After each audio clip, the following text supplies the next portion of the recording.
part of the book of Exodus is the adversarial position between Moses and Pharaoh. It's let my people go.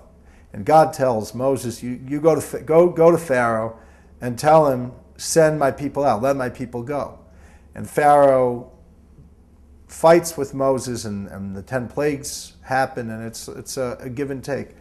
That's actually a paradigm, according to the Zohar, of a struggle between good and evil. And although we sometimes tend to make that struggle between external forces, it's also an internal struggle between the good and evil within an individual person. But the Zohar then goes on to say that why do we find in biblical text and like the psalmists talk about having angels that are defending us? Who needs an angel? You have God. And the answer that the Zohar gives is that the truth is God gives over power to the dark forces. This is going to be part of what we're going to discuss. One of the lecturers is going to talk about the other side, forces of evil. And those dark forces, once they have the power to destroy, they can inflict harm on people who seemingly are not deserving of harm.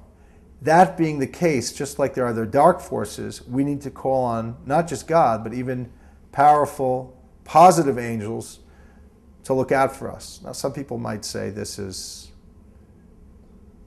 taking away from the monotheism of God, and perhaps that's an open conversation that could be had.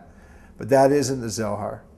And that's one example of how they'll re-examine the story of Exodus, the story of the struggle between good and evil, and say, listen, the reality is good and evil, they're real forces. In what we go through between Moses and Pharaoh is a real experience.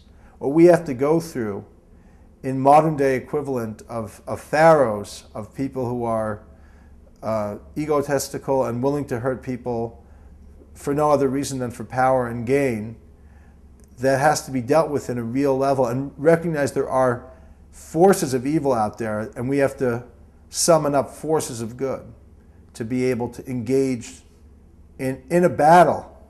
Not that we should be using the Zohar to rouse the troops for battle. It should actually, if anything, I believe the Zohar can be used for helpful resolutions to conflict in a peaceful way. But nevertheless, the Zohar is teaching us about the nature of conflict.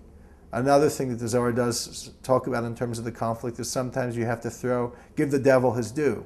You have to throw the other side a bone.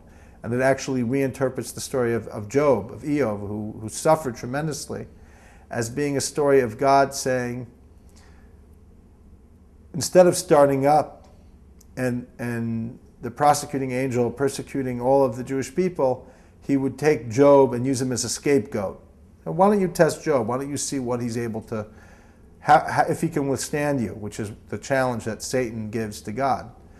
And God says yes, not just because he has to tell Satan what he wants to hear, but rather because God wants to throw Satan off the track of persecuting the nation as a whole and give them up one individual.